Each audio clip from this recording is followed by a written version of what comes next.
포이맨 칼럼. 하나님과 하느님.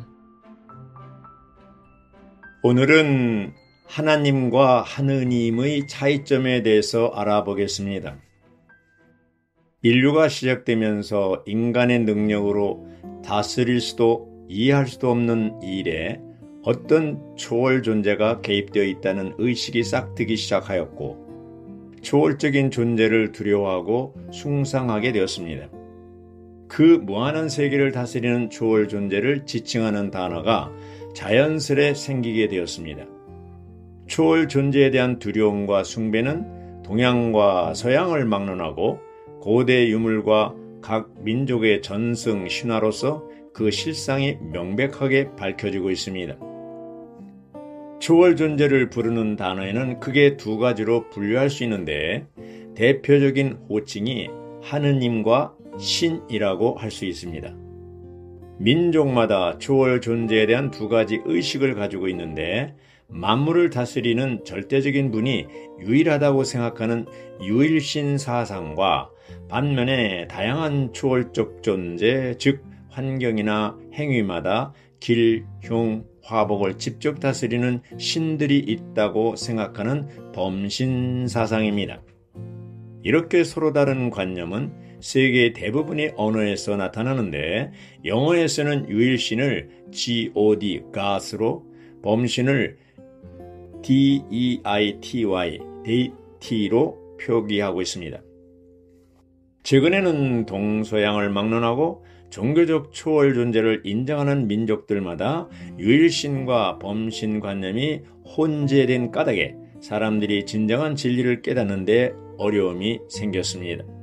그래서 사람들은 유일신으로서의 초월적 존재를 하느님 관념으로, 범신론에서의 초월적 대상을 신 관념으로, 데이티 관념으로 구분해야 한다고 말하기도 합니다. 이는 민족 정신과 종교 및 문화에 따라서, 그리고 시대 변화에 따라서 이들 관념이 뒤섞여 있기 때문입니다. 표준 국어 대사전에서는 하나님은 하느님을 개신교에서 이르는 말로, 하느님은 우주를 창조하고 주재한다고 믿어지는 초자연적인 절대자여 유일신으로 풀이하고 있습니다.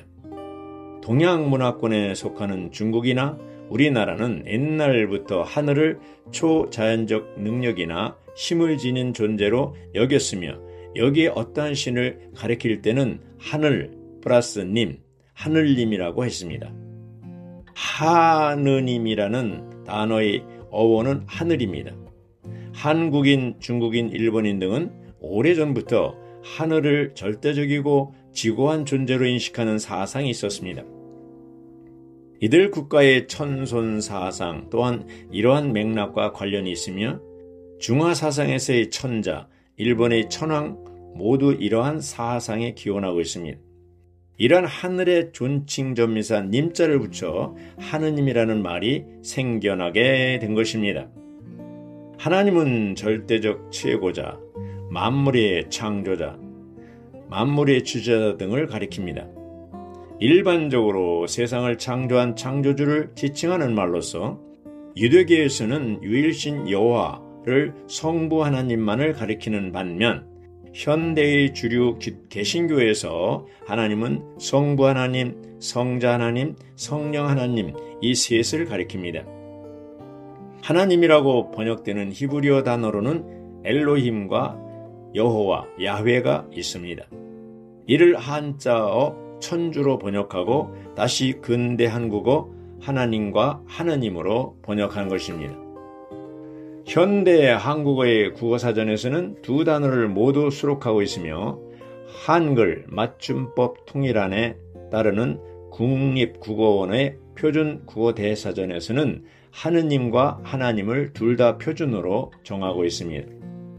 하느님의 경우 종교에 관계없이 쓸 수 있는 용어로, 하나님은 개신교에서 하느님을 이르는 말로 정의해 놓고 있습니다.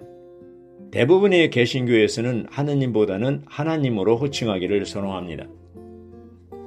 하나님은 범신론적 의미를 배제한 단어입니다. 처음 기독교가 우리나라로 전래될 때는 중국에서부터 만주를 거쳐서 평안도로 맨 먼저 들어왔습니다. 그래서 서양 선교사들이 처음 만난 것이 평안도 사람들입니다. 이분들의 사투리인 오마니 아바지 하나님을 제일 먼저 접했고, 따라서 이들 초기에 성경을 번역할 때는 하나님으로 번역했었습니다. 유교 전까지만 해도 대부분 남한 사람들은 하느님을 사용했었는데, 유교가 터지자 북한에서 많은 기독교인들이 남한으로 넘어와서 아버지 하나님이란 단어를 많이 사용했습니다. 그런 습관이 오늘까지 계속되고 있습니다.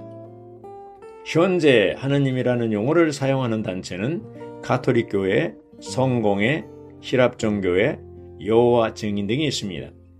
한국 천주교에서는 전통적으로 천주를 사용하였고, 제2차 바티칸 공의회 이후에는 야훼를 하느님이라는 단어로 표기하고 있습니다.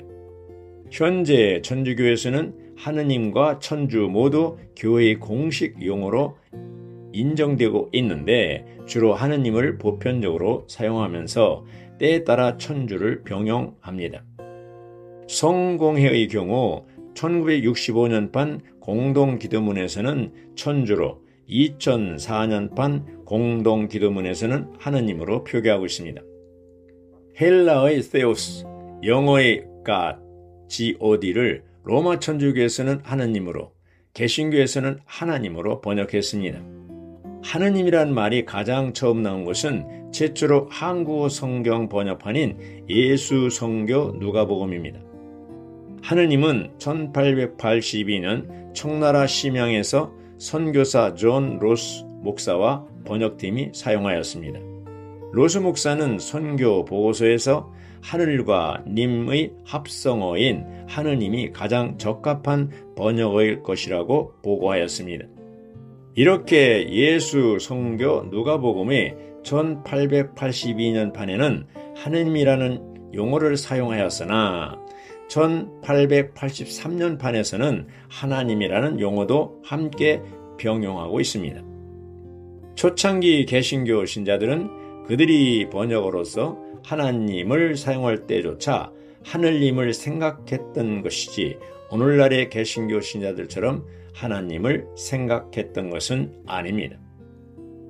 초기 개신교에서는 상제, 천주, 하느님, 하나님 등 다양한 용어를 사용했으나 개역성서를 번역하여 펴내는 과정에서 하나님이란 호칭을 쓰기 시작했습니다.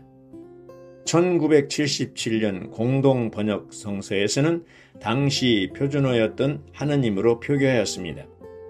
개신교와 천주교가 함께 번역한 공동번역성서의 신의 호칭으로 하나님을 표준으로 삼으려 했으나 대부분 개신교 교파가 하나님이라는 표기를 고수하였고, 호칭의 문제 등으로 개신교 교단 전반에서 공동번역성서는 교육용 성경으로 활용되고, 기존의 개역 성경전서를 예배용 성경으로 유지하였습니다.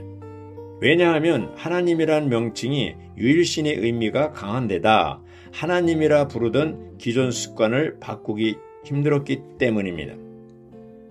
공동 번역 성서를 예배용 성경으로 수용한 천주교회, 정교회, 성공회는 하나님으로 표기합니다.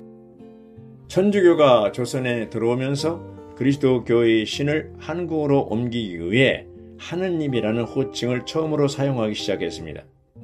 초기 성서에서는 천주교가 숭상하는 신의 이름인 야훼를 직접 사용하였으나 단어가 생경해서 중국 대륙에서 들어온 한문으로 된 그리스도교 변증서인 천주시르에 쓰인 세상을 창조한 유일신을 뜻하는 단어 천주의 당시 한글 표현인 하늘님으로 받아들이게 된 것입니다. 하느님이라는 용어는 천주교에서 원래 썼던 용어는 아닙니다. 성서를 공동으로 번역할 때 개신교 측의 하나님과 천주교 측의 천주님을 대신해서 채택한 용어가 바로 하느님입니다. 하느님이라는 용어를 사용하되 그 개념은 우리가 믿는 만물을 주관하시는 천지의 창조주로 여겼습니다. 즉 천주님 equal 하나님 equal 하느님이라는 뜻입니다. 서양에서는 개신교만이 아니라 신구교를 합해서 그리스도교라고 합니다. 우리나라는 가장 먼저 전래된 기독교가 개신교가 아니라 천주교였습니다. 그래서 17세기나 18세기에 살던 우리 조상들이 야소교라고 부르는 것은 개신교의 어떤 교파가 아니라 천주교였습니다. 로마 천주교를 믿든 히랍 종교를 믿든 개신교를 믿든 모든 신자들은 그리스도를 구주로 믿고 있습니다. 기독교인이라는 말은 그리스도에 속한 사람들이라는 뜻으로 개신교를 가리키는 것이 아닙니다.